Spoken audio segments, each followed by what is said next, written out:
the points -1, -2, 1, 0, -1, 2, -3, 0 form a quadrilateral of type।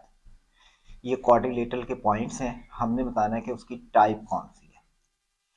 तो अगर हम इनकी साइड्स की लेंथ लेते हैं, अगर चारों साइडें इक्वल आती हैं इट्स मीन कि वो स्केयर है, और अगर दो पैरेलल साइड्स इक्वल हैं, अपोजिट साइड्स इक्वल हैं लेकिन कंसेक्टिव साइड्स इक्वल नहीं है, तो रेक्टेंगुलर होगा।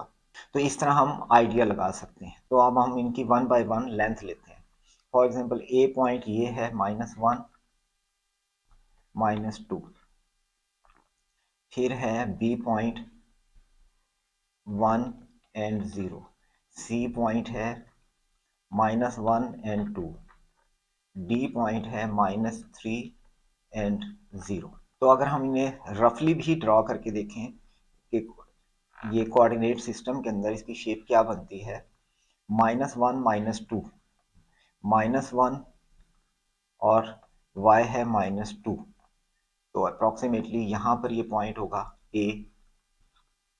फिर B पॉइंट है 1, 0, 1, इधर ये 1, 0, ये है 1, 0।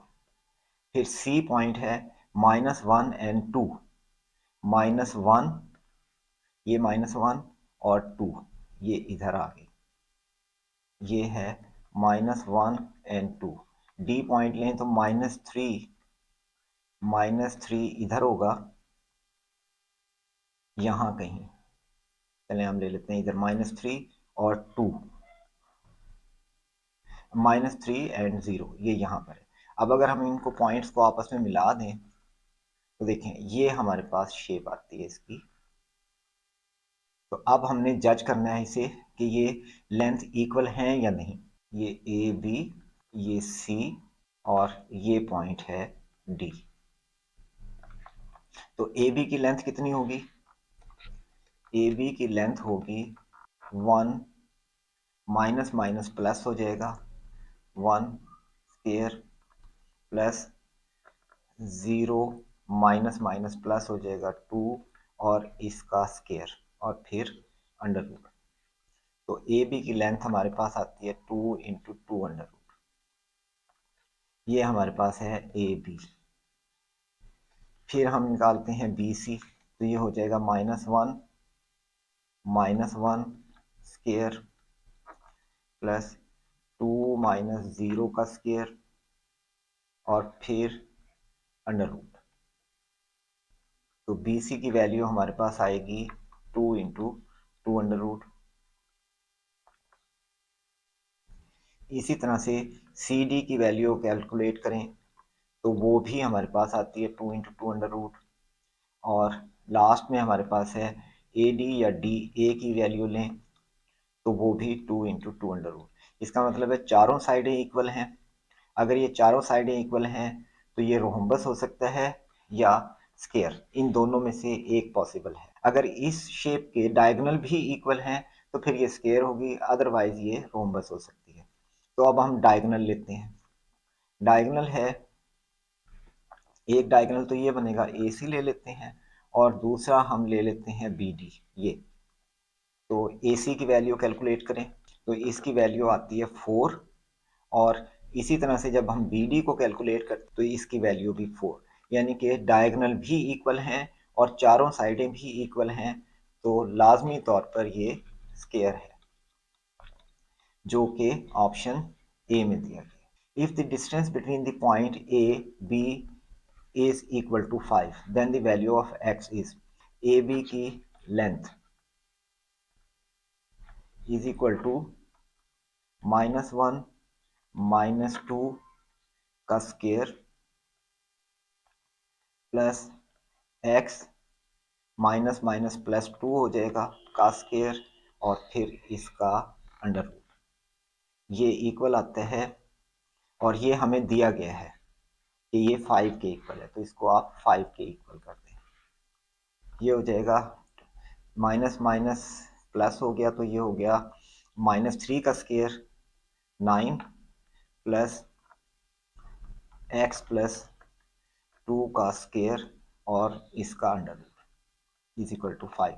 अब दोनों साइडों का स्केयर ले लें तो ये हो जाएगा 9 प्लस एक्स प्लस 2 का स्केयर इज इक्वल टू 25, और ये 9 इस साइड से माइनस हो गया तो x प्लस 2 का स्केयर इज इक्वल टू, ये 9 इधर जाकर माइनस हो गया 16।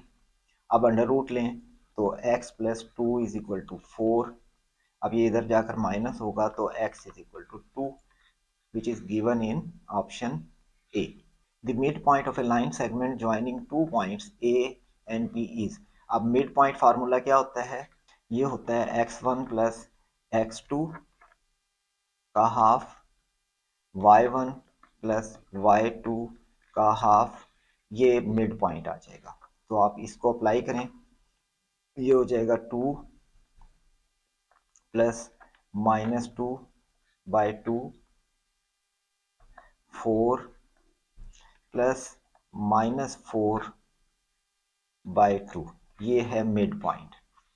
अब इसको सिंप्लीफाई करें, ये हो गया 0 और ये भी 0। So the mid point of A and B is 0 0, which is given in option C.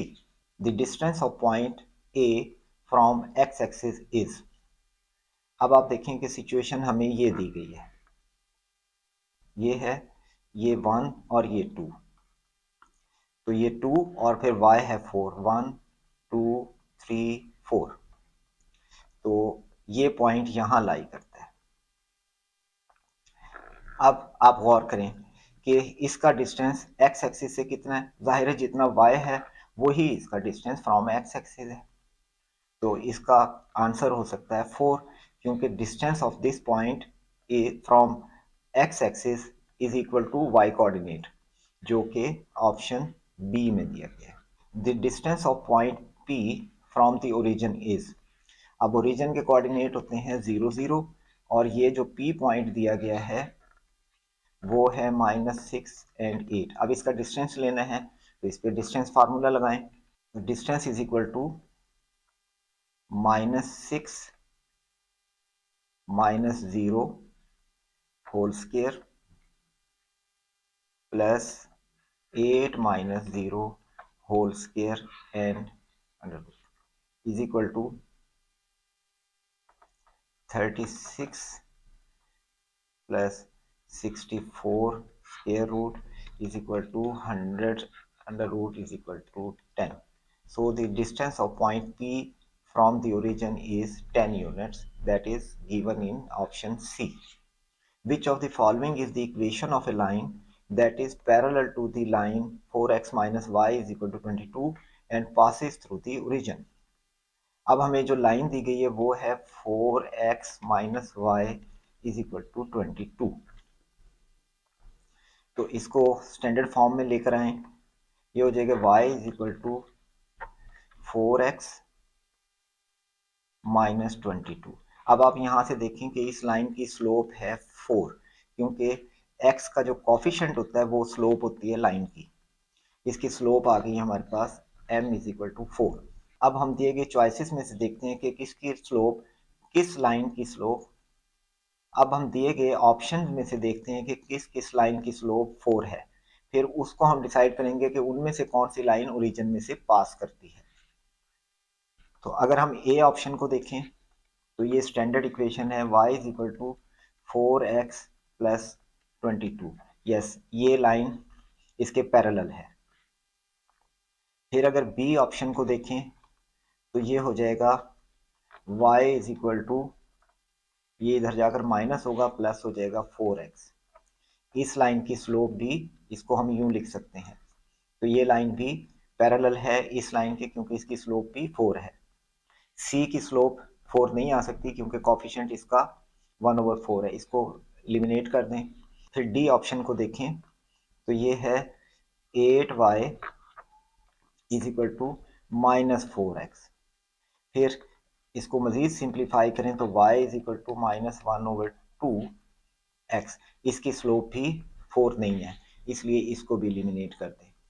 अब सिर्फ पॉसिबल आंसर हैं ए और बी में से कोई एक होगा, तो आप इसको अप्लाई करें कि अगर ये लाइन ए या बी, इनमें से अब हम देखते हैं कि इनमें से दोनों में से कौन सी लाइन ओरिजिन से पास करती है। तो ओरिजिन के पॉइंट होते हैं 0 0। अब हम ये पॉइंट इसमें सब्स्टिट्यूट करके देखते हैं।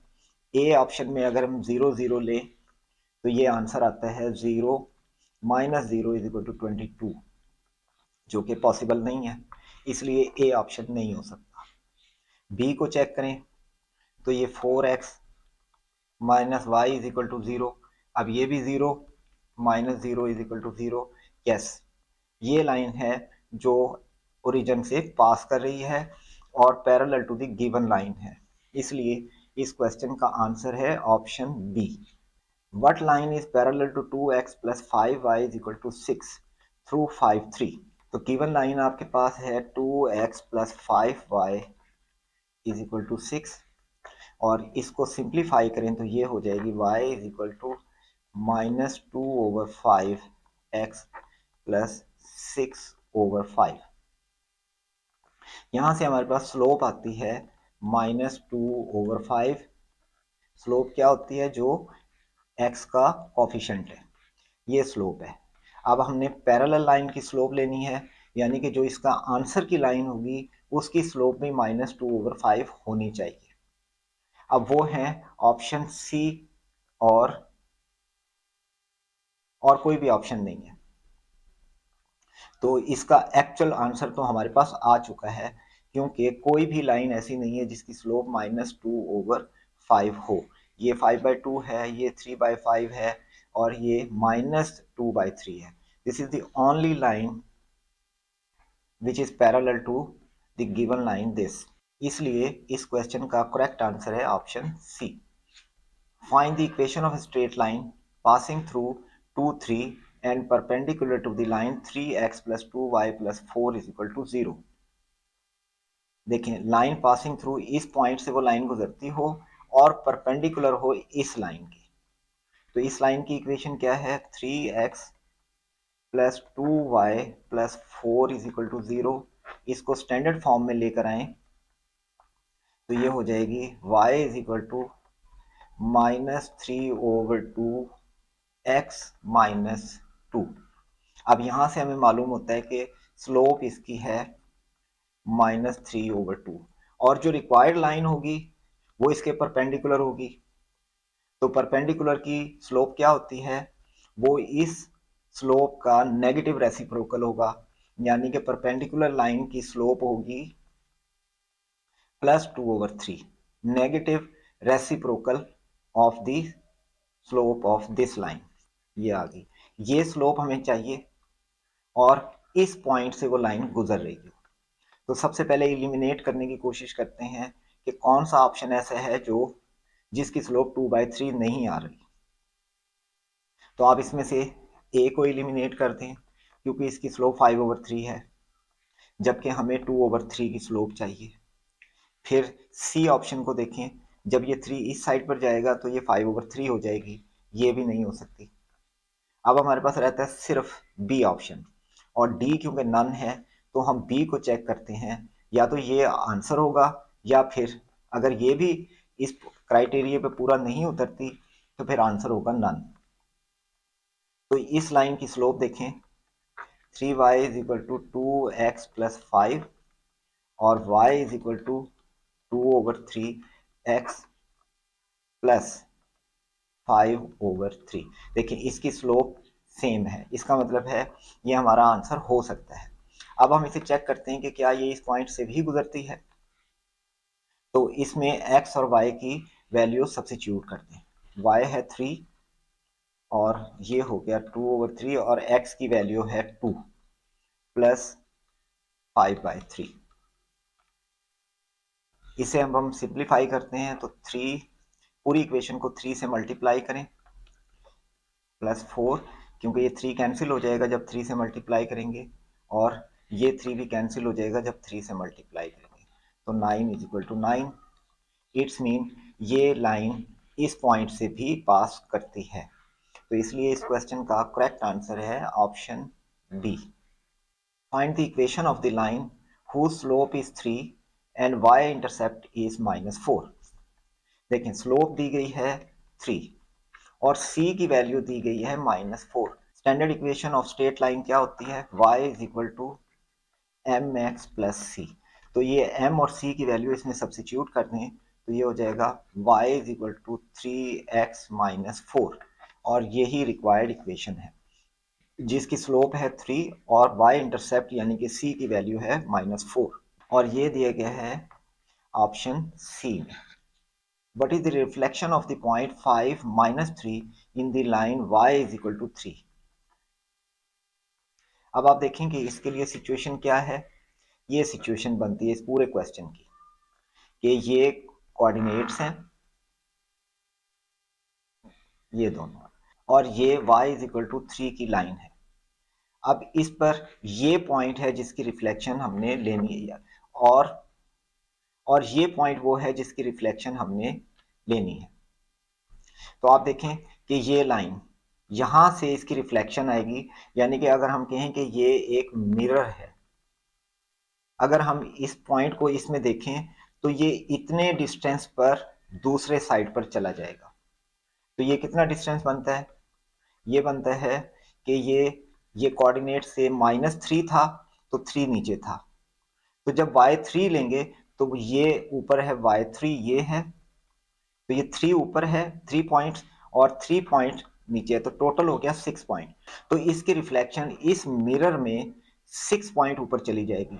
तो अगर ये 3 था तो ये हो जाएगा 9, और क्योंकि एक्स एक्सिस की वैल्यू चेंज नहीं होगी तो इसलिए ये इसी लाइन के अलोंग पॉइंट आ जाएगा। तो ये पॉइंट 5, 9 इसकी रिफ्लेक्शन है, इसलिए इस क्वेश्चन का करेक्ट आंसर है option C. If the points if the point 3, 4 and x1 are equidistant from the origin, then the value of x is। अब ओरिजिन से इन दोनों पॉइंट का डिस्टेंस सेम है, तो हम ओरिजिन से यानी कि ओरिजिन के कोऑर्डिनेट होते हैं 0, 0, इनका दोनों का डिस्टेंस ले लेते हैं और उसे इक्वल कर दें। तो इस पॉइंट का डिस्टेंस क्या होगा? ये हो जाएगा 3 माइनस 0 का स्क्वायर प्लस 4 माइनस 0 का स्क्वायर, और ये इक्वल किसके होगा? देखिए अंडर रूट लेने की जरूरत नहीं है, अगर हम अंडर रूट ले भी लेते हैं तो दोनों साइड पर कैंसिल हो जाएगा। अब इसका डिस्टेंस ओरिजिन से तो ये हो जाएगा x माइनस 0 का स्क्वायर और प्लस 1 माइनस 0 का स्क्वायर और फिर अंडर रूट। अब अंडर रूट से अंडर रूट कैंसिल, तो ये हो जाएगा 9 plus 16 is equal to x square plus 1। तो ये आपके पास आता है 25 is equal to x square plus 1। तो एक्स स्क्वायर आपके पास आ गया 24। अब आप इसका स्क्वायर रूट लें तो x is equal to 24 square root, और ये इक्वल होगा plus minus 2 into 6 under root के, जो कि ऑप्शन बी में दिया गया है। What is 2, 4 reflected across y axis? ये सिचुएशन है हमारे पास, ये पॉइंट 2, 4 कहां पर होगा? 2, ये 2 आ गया और 4 आपने इसे ऊपर लेना है इस तरह से, ये 4, तो ये पॉइंट यहां पर है। जब हम इसको अक्रॉस y एक्सिस देखेंगे तो y एक्सिस से इसका डिस्टेंस कितना है? इसका y एक्सिस से डिस्टेंस है 2, क्योंकि ये x एक्सिस, तो इतनी ही रिफ्लेक्शन दूसरे साइड पर ले लें आप, इधर भी 2 चला जाएगा, तो ये क्या होगा? अब आप देखें कि ये x जो है माइनस में चला गया, लेकिन y की वैल्यू तो चेंज नहीं होगी, तो ये हो गया -2, 4, जो कि ऑप्शन डी में दिया गया। But is 0, 7 reflected across the y and then x। अब इसको ड्रॉ करते हैं। अगर हम कहते हैं कि 0, 7, x 0 और y 7, ये है 0, 7। अब इसकी रिफ्लेक्शन अक्रॉस y तो इसकी रिफ्लेक्शन सेम रहेगी क्योंकि ये y एक्सिस के ऊपर ही लाई करता है। एंड देन x एक्सिस, हाँ x एक्सिस पर इसकी रिफ्लेक्शन आएगी, तो इसमें y की वैल्यू है 7, तो यहां से यहां तक 7 डिस्टेंस है, तो नीचे भी ये 7 चला जाएगा, यहां पर भी 7, तो ये हो जाएगा 0 माइनस 7। जो कि ऑप्शन बी में दिया गया। Reflect 0 -3 over the line x axis. ये हमारे पास पॉइंट आ गया 6 -3, एक्स को हम कहते हैं 6 यहाँ पर है, और -3 हम कहते देते हैं ये है, तो 6 -3। अब एक्स एक्सिस के अलोंग इसकी रिफ्लेक्शन लेनी है, तो यहाँ से यहाँ तक डिस्टेंस कितना है, ये है 3, तो 3 ये ऊपर चला जाएगा, ये यहाँ आ जाएगा। अब ये 3 ऊपर गया, एक्स है, एक्स में कोई चेंज नहीं है, तो ये हो जाएगा 6, और ये 3 ऊपर है तो 3, यानी कि इस पॉइंट की रिफ्लेक्शन अलोंग दी, इस पॉइंट की reflection along x axis is 6 3, जो कि ऑप्शन ए में दिया गया। It is given 2a 3a lies on the line, this evaluate a की वैल्यू बतानी है, जबकि इक्वेशन आपको दी गई है x/2 is equal to 3y plus 8। अब इसमें आप x और y की वैल्यू सब्स्टिट्यूट कर दें। x है 2a और y है 3a, तो ये हो जाएगा x की जगह आ गया 2a/2, 3 इंटू वाई की जगह है 3a प्लस 8, ये हो गया a is equal to 9a plus 8। अब ये 8 इस साइड पर आ जाएगा, ये a इधर आ जाएगा, तो 8a is equal to -8 and a is equal to -1, जो कि ऑप्शन बी में दिया गया। Find the equation of a straight line which is perpendicular to x-axis and also passing through point this। perpendicular to x-axis point दिया गया है 2 5, इससे line पास करती है, और परपेंडिकुलर टू एक्स एक्सिस है। तो अगर हम इसको, इस सिचुएशन को कोऑर्डिनेट्स में देखें, तो इसने कहा है परपेंडिकुलर टू एक्स एक्सिस, तो एक्चुअली कोई भी लाइन जो परपेंडिकुलर टू एक्स एक्सिस होगी वो इस तरह होगी, यानी कि इसकी इक्वेशन क्या बनेगी कि एक्स कांस्टेंट है, तो एक्स की वैल्यू हमें 2 दी गई है, तो ये एक्स इज इक्वल टू 2 इस इक्वेशन की लाइन हो सकती है, तो जो कि सिंप्लीफाई होकर हो जाएगी x-2 इज इक्वल टू 0, जो कि ऑप्शन डी में दिया गया।